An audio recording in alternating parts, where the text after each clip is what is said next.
You know when you go out to eat and after you're done eating, you just think, I probably could have made this at home. Do you really think you could have made that shit at home? Because in my opinion, you're paying for the years it took me to learn what I know just to cook for you tonight. You're paying not just for the meal and some wine. It's my pay to live. It's my pay for my therapy sessions, all that. While I feed you, you feed me the money to feed my addictions. You feed my necessities and wants. If that bothers you, then just remember it was because you wanted to come eat. I'm an experience in itself. You taste that through my food. The heat, those are my burns. The salty flavors, that's the sweat from my forehead. The refreshing things, my peace of mind.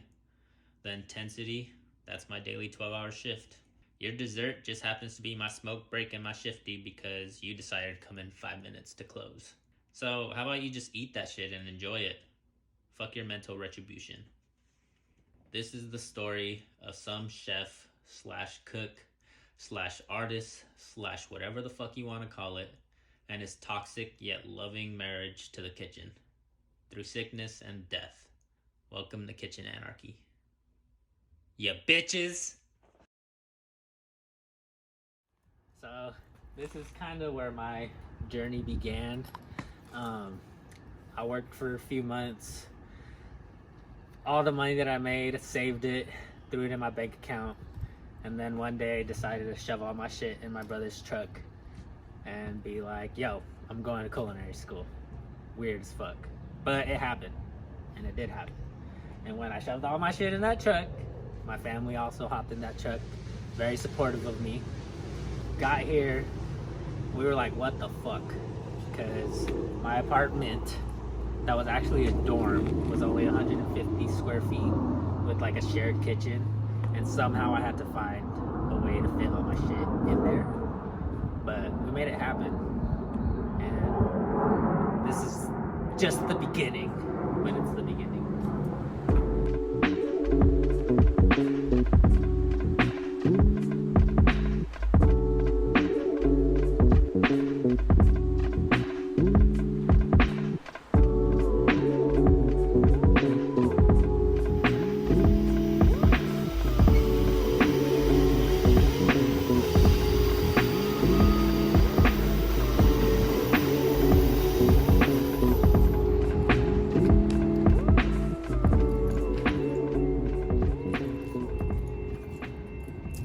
So, when I decided to move to Seattle, my whole thought process was I'm gonna go to culinary school and kind of like learn the trade and all this stuff. But I went and like it was a eye-opening experience because I learned some things. We went over the basics, but then the more I got into like the actual industry, the more I realized like school was pointless.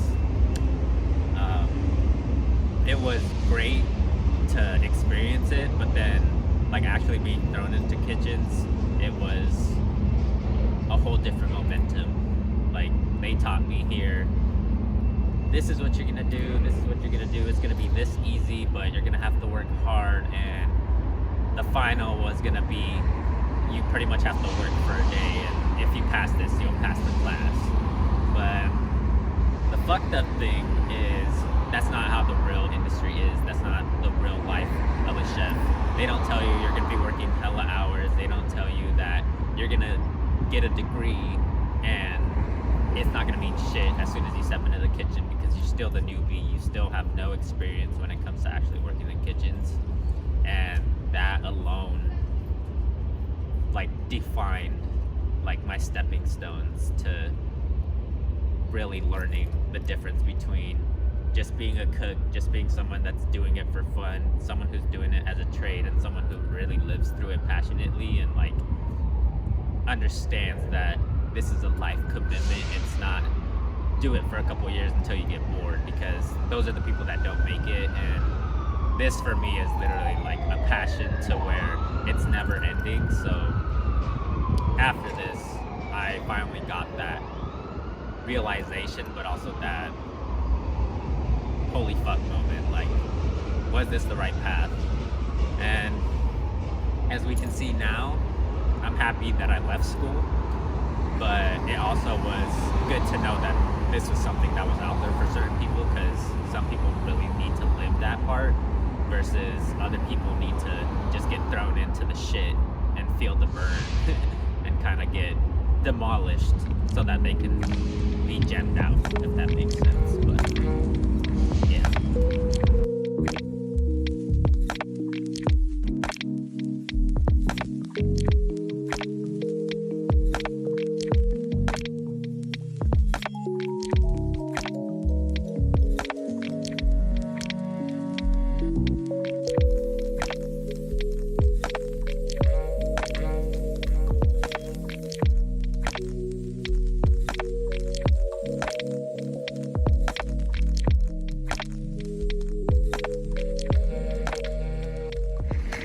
So behind me, I got my first two restaurants. Taquitos, it's a Mexican upscale that's not really upscale, but it was my first job. Hopped in there, I got my first real kitchen experience. That was when I got my first base idea of what it meant like to cook in a kitchen. That was based on the trade, not what school told me it was. This place was really like, now that I'm at where I'm at, showed me that this place was garbage. Like, I cut my finger, I was bleeding like literally all day. They didn't let me go till the end of my shift, and then I ended up having to get stitches for that finger, but I just super glued it, and I learned super glue is your best friend. But after that, I decided to move to Quinn's because it was a different style of cooking. It was more what I knew, and it just taught me a lot of the basics. I met a lot of special people here. One of my very close friends, but not so close, she was one of my work moms, Christine. She was the sous here, and she kind of taught me everything I knew for like 2 years to follow, or a year and a half to follow or whatever. But since we kept in touch, she just reminded me constantly to like not quit on what I was doing, and just being a reminder to be proud of what I'm doing, because it's always a push. Everything's a push. But after I left here, moved to another spot, and that's where I met Kazumichi.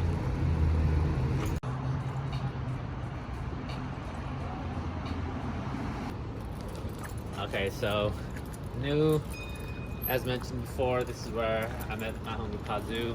He was the sous chef here. I was a line cook for a minute, but I got my first position of leadership as a kitchen manager. Here I learned a lot about international cuisine, which was super dope because it like was my first real experience that wasn't like a shit show to begin with, and it didn't end like a shit show. I learned a lot from the people there, but also gained like a really close friend of mine, someone who I consider, you know, a brother in a way. But yeah, that was like my, I guess you could say, like, not even a revelation, but like a mental unstick from what I was doing to just having like a new experience and clearing a space for creativity, which for me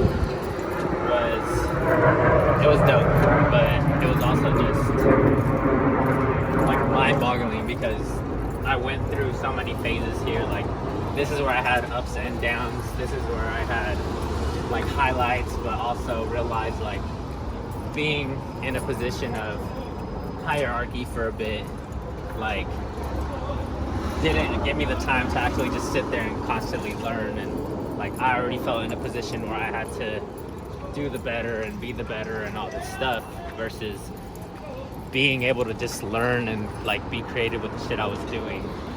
And that alone was like, it was different. But from that, I took what I learned and moved to Marmite, which is like my job that I'm at currently. I've been there for like 3 years, and from there it was just like in between jobs. I was working doubles here, I was doing all the shit that you would think a chef was doing, but that's where a lot of the negative space came in my life as well. Like, we'll get into that. You could say that was like my first love, was cooking.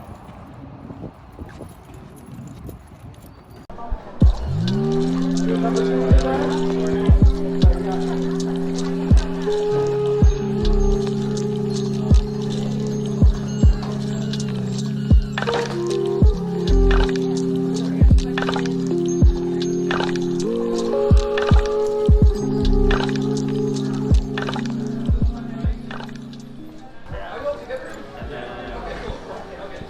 just need like 2 habanero peppers. You grab it. Oh yeah. Oh.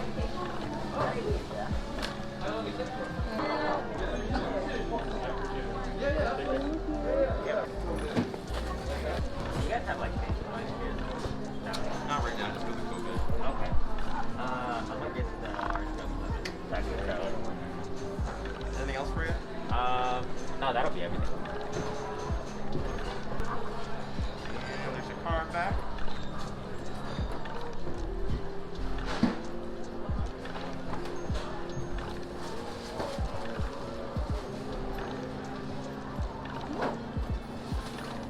And there you go.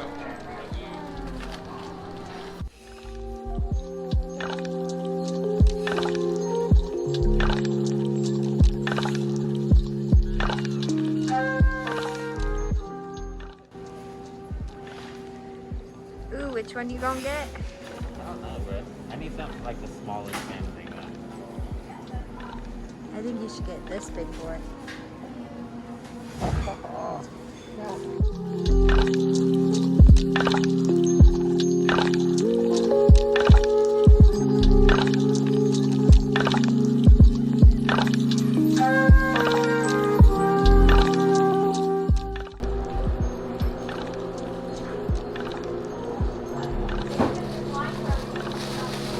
Lamb.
Tonight on Pornhub.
Salt.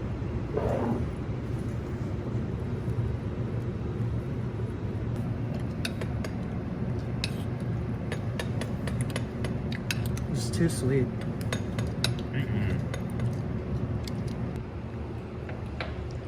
I like it. Good. Give me more. Thank you. This mango's popping though. This is a good mango. Yeah. But yeah, Mike. Is it good? It's alright. Okay. That shit's fire. Just film. Yeah, That fish was so fresh. Like, You know what I did with this one? so fishy, yet the mango and the habanero went together so good. Plus the fish, you think it would be like too salty or anything? No, balance. Balance is key. Balance is king. No, seriously though, that was so fucking good. That was bomb. They can too. He helped. Thanks. How did you meet Ricardo? I met Ricardo at New. He worked under me when I was an exec C there. He was a solid line cook.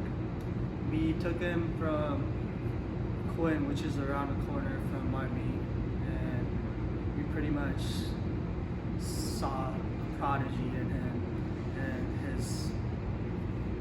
he just has phenomenal workmanship in the kitchen. So it was just straight up from the get-go. He was a solid dude. My first experience working with him was, he's all about the shit.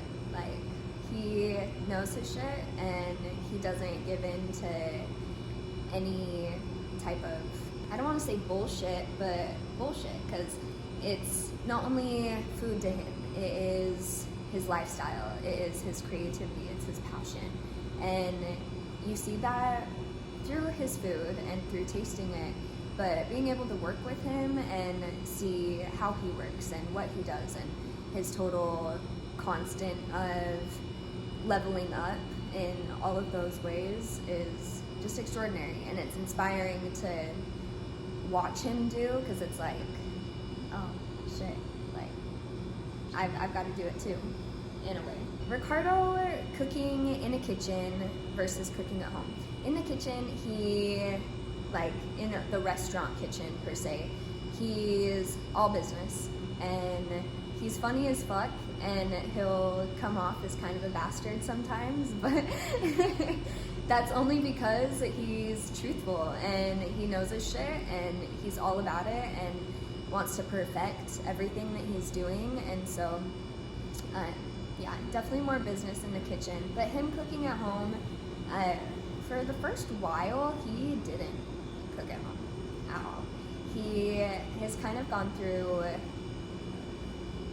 I don't want to say a rough patch, but with his passion of cooking, there were some factors in the past that really took away his opportunity to really show himself and his love for food. And so he wouldn't really cook at home for a little bit. Now it's definitely a different story of when I first became his roommate and stuff.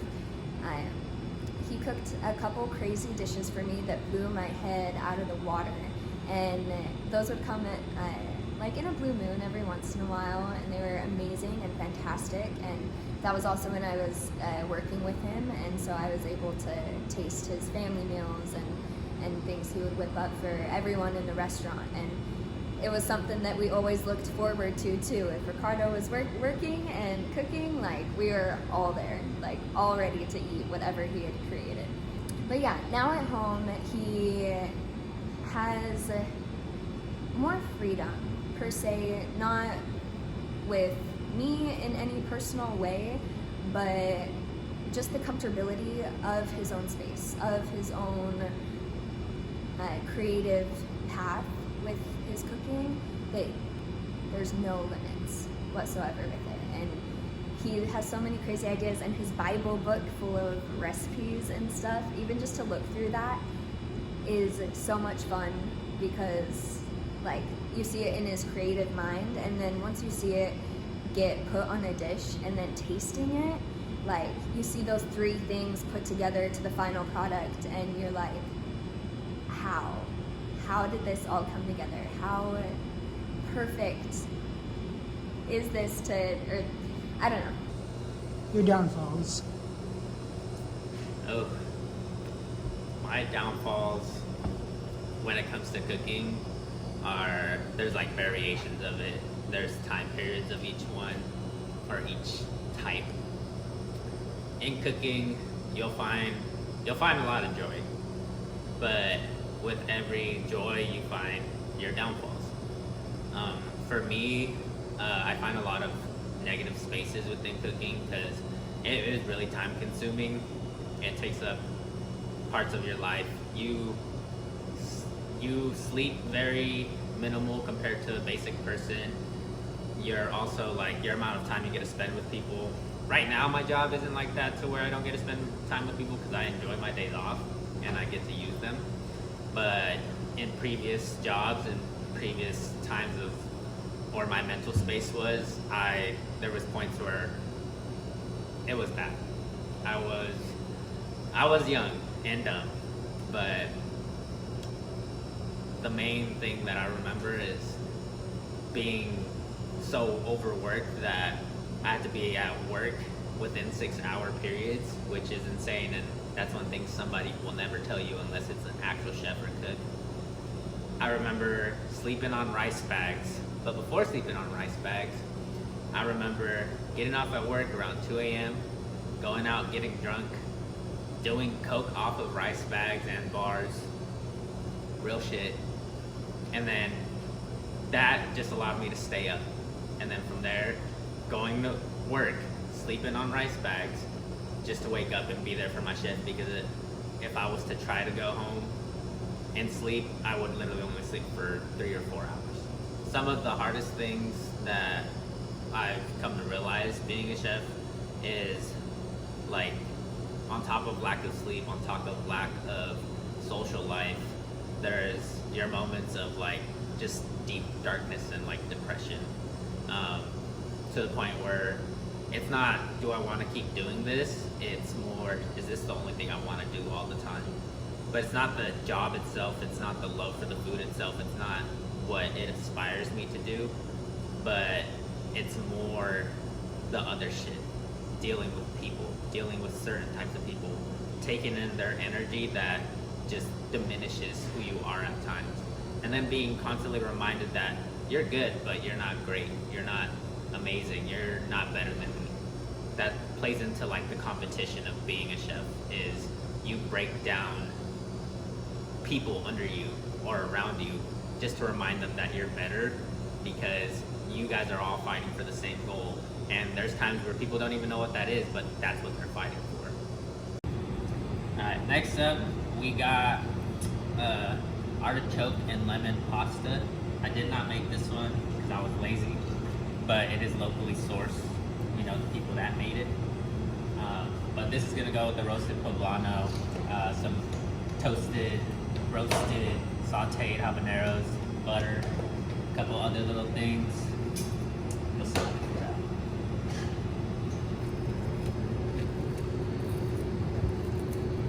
Oh my god, it's so fucking not hot. See. No fingerprints.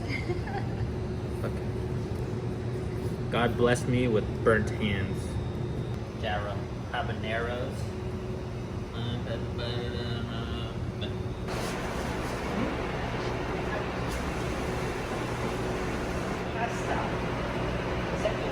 It's just a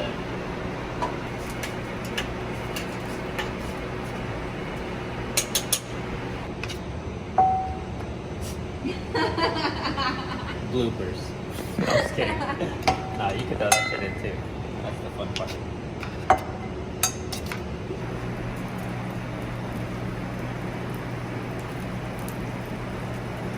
Spice.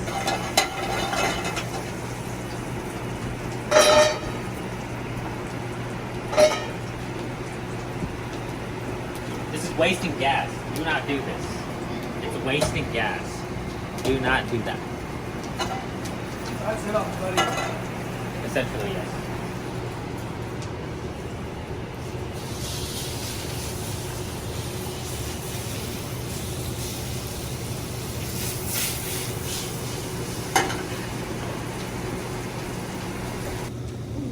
We quit.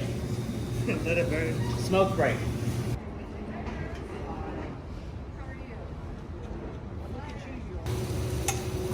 Butter. Before I go. Smell this, carrot. Smell it, Kabu. I don't want it. Smell it. My nose is starting to run.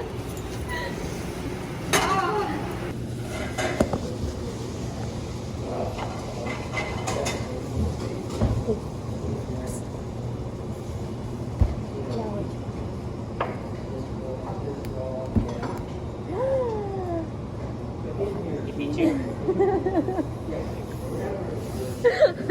These noodles are long as fuck. Look at this shit. See how long? Got long noodle, bro. Long. They're growers, not showers.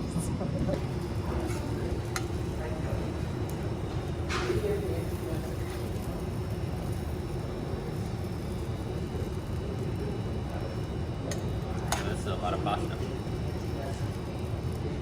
Portions aren't normally this big, ever. They're gonna be a lot smaller. I'm gonna tell y'all the truth how it is.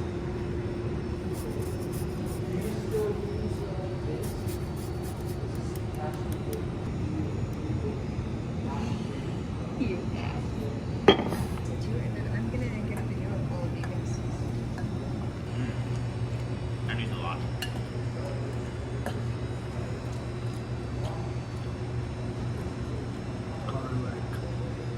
It does, yeah. It needs what? Garlic. Doesn't always come out perfect. Yeah. It's good. That's spicy, and people think like things like habaneros always just need to be super spicy, like chilies have to be spicy, but it's like you can put that subtleness in it, it changes everything. I wish you guys could taste that. Come see for yourself. Yes, thank you. So this is what back of house leaves out, and this is what front of house does to it when anything comes back. It looks just like this. And like that. Look at that. Look at that film.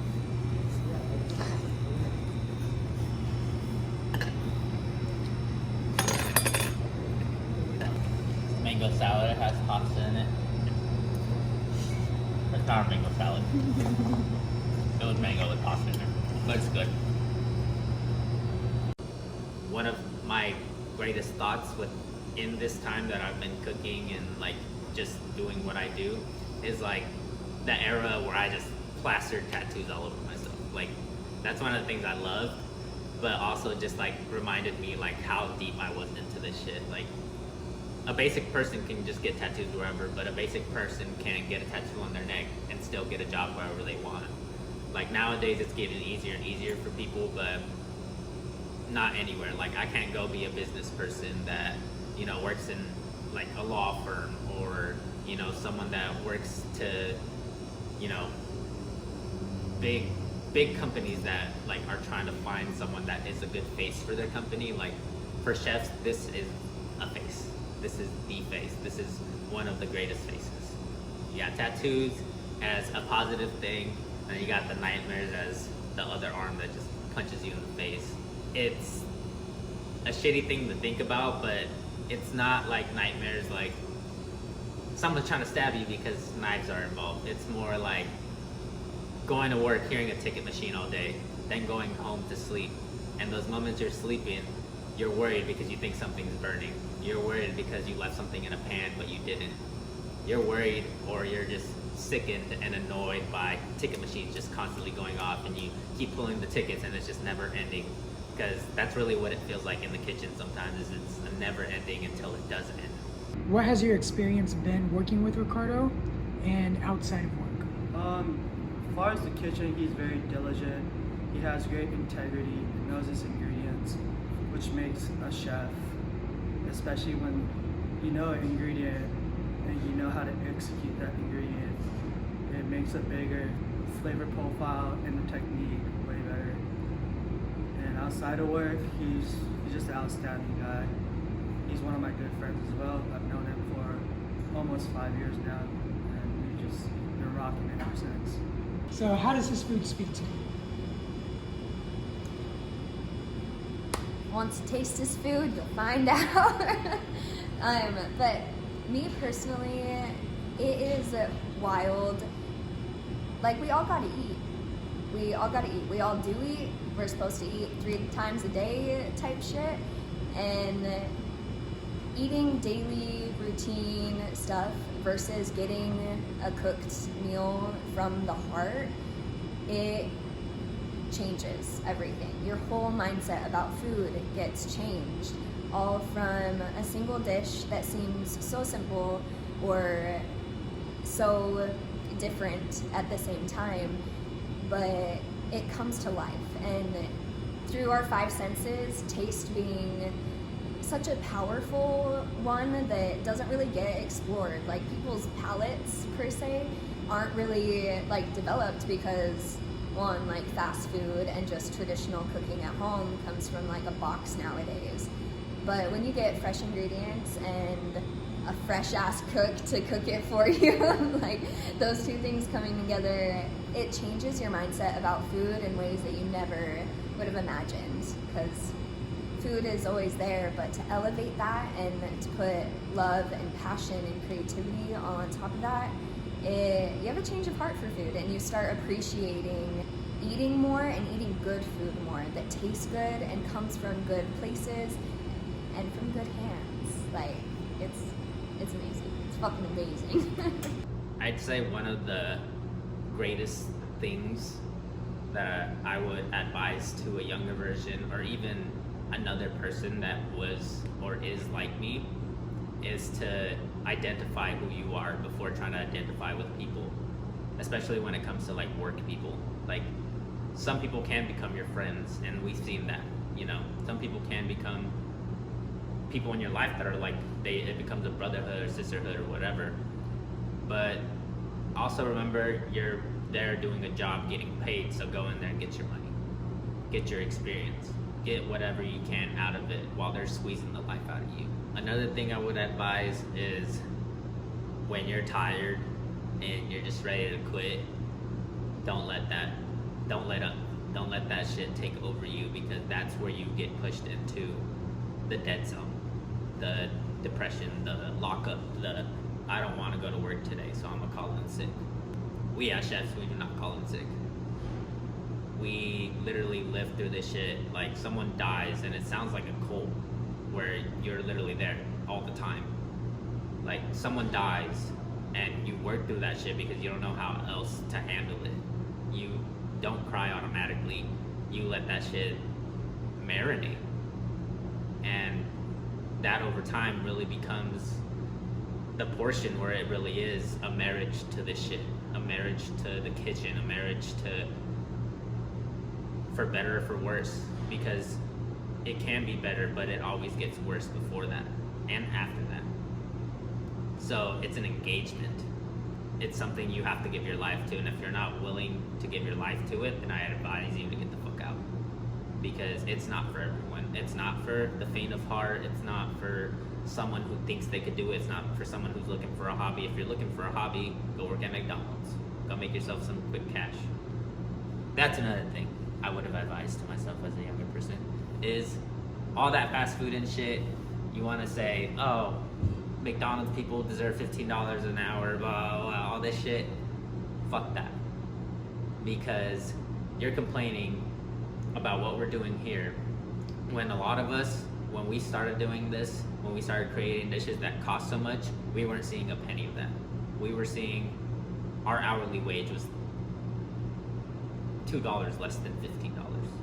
And you're paying a multi-million-dollar company, but you're willing to throw your money away to them versus just giving yourself a real experience and giving the people who made that experience for you the credit.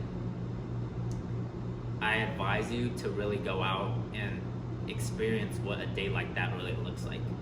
Go stage, cook, then go cook again, then go cook again. Cook until you can't cook anymore, because that alone will give you the intermedium of what the basic person goes through, which I understand there's a lot of hard jobs out there, but the basic person doesn't go through all this shit in a day. They don't go through all this shit and just tie themselves down, tie a rock on their foot and just jump in the ocean and expect to swim still. We expect to drown, and then when we do swim, that's where we find that uplifting but also reminder of why we do this in the first place. We don't do it for the money. We don't do it for the charity. We don't do it for the thank you. We don't do it because I wanted to impress you. We do it because I need this more than you know. And as much as it depresses somebody, it also gives them the courage to keep moving forward, because they think, if I can survive this, what can I not survive? I advise you to take that time and then do it for 10 years. And after you do it for 10 years, see if you can do other shit that 10 years ago you didn't think you'd ever be able to accomplish.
I didn't want grill marks on this thing today.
Happiness.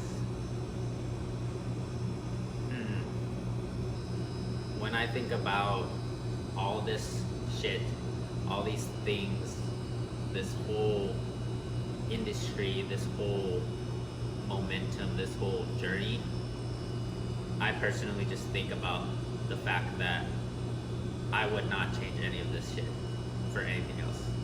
Like, as tied down and as fearsome and gruesome and deterring that this industry is, it fills me with so much joy and so much fucking love for what I do, and it reminds me that I have no end. My potential is never ending, just like ingredients are never ending. Like, it's all forever lasting because of the fact that we do not know when to stop, and that alone gives me the reminder that I have no life expectancy when it comes to cooking. My life expectancy is just as good as something that's dry aged. It's just as good as something that's gone rotten, but it's actually fermentation and not the rotting process. We do rot with this, but my happiness comes from that rotting and someone taking that, fermenting it, pickling it, doing all that shit just for it to continue having life. And we grasp onto that shit very, very emotionally, to the point where it teaches us how to love other shit.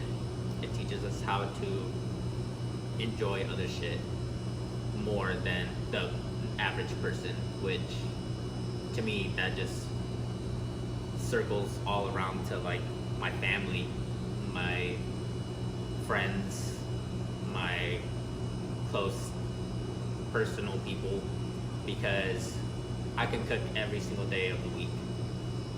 But when I cook for anybody that I'm close to or care about, that's just me cooking from my heart and the love that I have. And it's like, I don't know how to express that any better.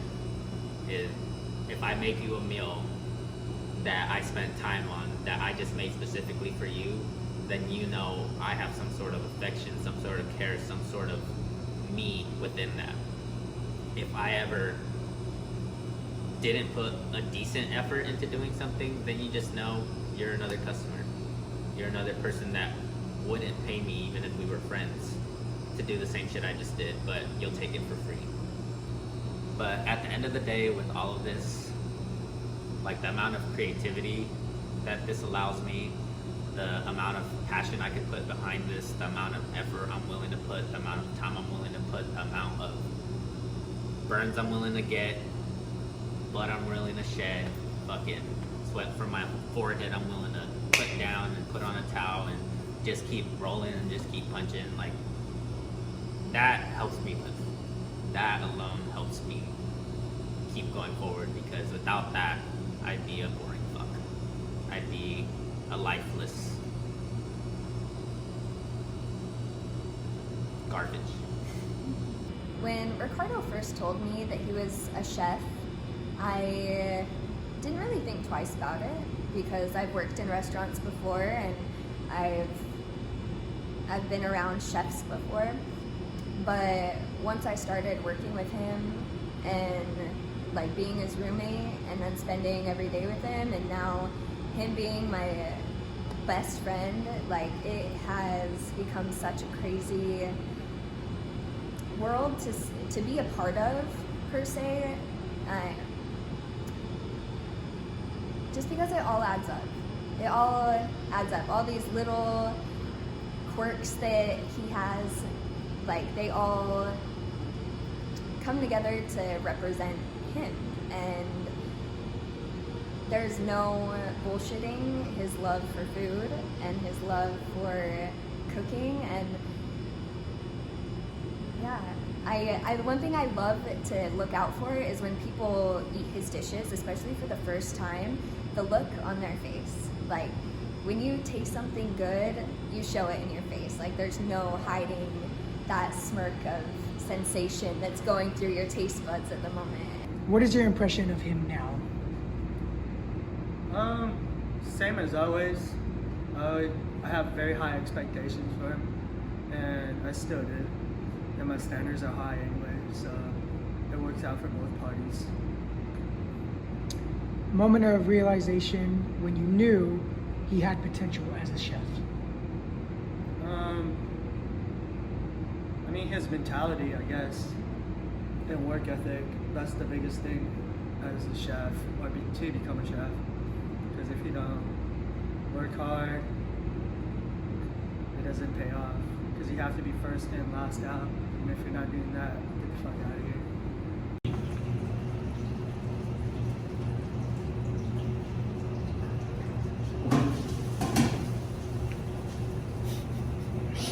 Huh? Oh. I mean, don't overdo it.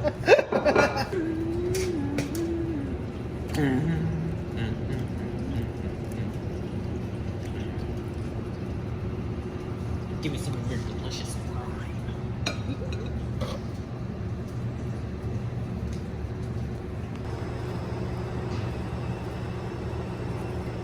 This is in there good.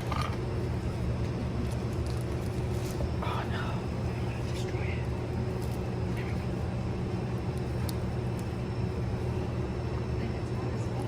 It is hot.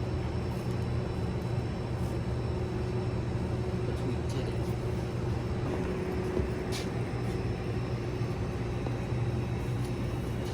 What are you doing that for? I was gonna throw it on here too. God damn it, Connor.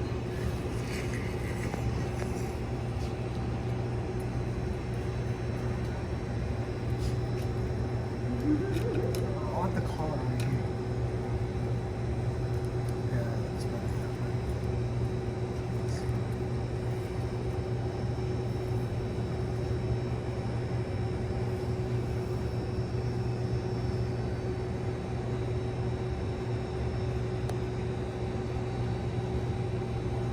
No, that looks weird.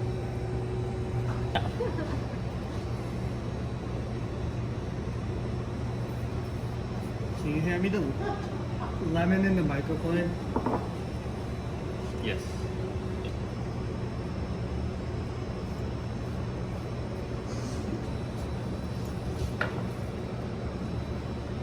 Yeah. Oh, you got the pickles over there.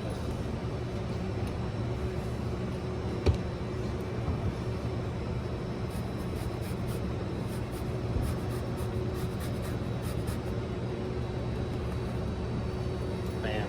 Finito. It's Spike from the Gremlins. Bet. Last words to say, sir. Suck my dick. Eat your pussy.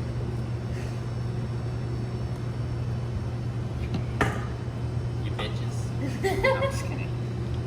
Is yours? Yeah, those are mine. This is how we have fun. This is why we love this shit.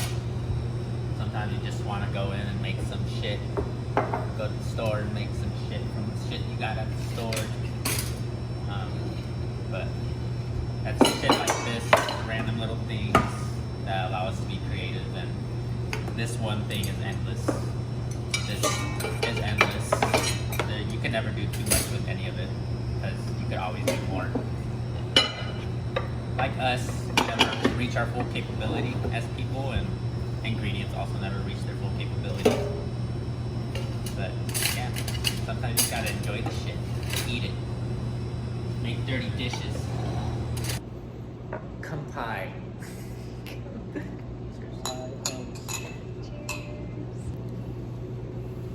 Oh, that's amazing. Any other comments on him? I'm Kazu, bitch. Yeah. Oh, if you don't know any chefs in your life, then I feel bad for you, but why cooking fits so much for him?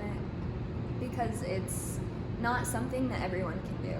Like, even though you think you can cook, you have to taste his food to realize that you can't put that shit together. You can't do that shit. But yeah, cooking fits him because it's hard ass work, it's long ass hours, it's dedication, it's blood, sweat, and tears. Literally, this guy comes home with burns, with cuts, and it's nothing to him because it's his second nature. And this is what he does for a living. The bright side about being a chef is that every ingredient is everlasting. Like, you can always turn an ingredient into something different, and it never reaches its like last potential.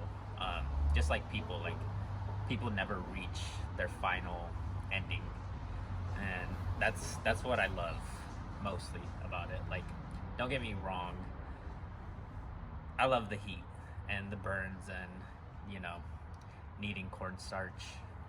It if you know, you know. But like the ability to create, like that shit lasts forever, and you live on that like adrenaline. Like it feels incredible to the point where it's like untouchable. And that sometimes feels like it's better than sex to the point where it gets boring, because food does something for me that like sex could never do. Not saying sex isn't great, but what food makes me feel is a whole different level. It's a truth. It's like an identity, which completely interacts with myself and my true being, because it's real, and it's what love looks like to me. Because like when I feed my family, when I feed my friends, when I feed people I love, they feel what I do with the simplest things that I do, and that's something that God can't make. Like Earth can't create, but Earth has to die so that I can do this, because food is death. He continues, and he always is pushing it. He's always going towards the next elevation, what to do to make this better, what to do differently, more creative. He's always pushing those boundaries, and if you know him as a person, that's him as a person. It's never ending. Like he never stops because it's good enough. Nothing is ever good enough. You always have to keep pushing, and he does that exactly as being a chef and in real life. And so that's cooking, and cooking is Ricardo. Ricardo is cooking.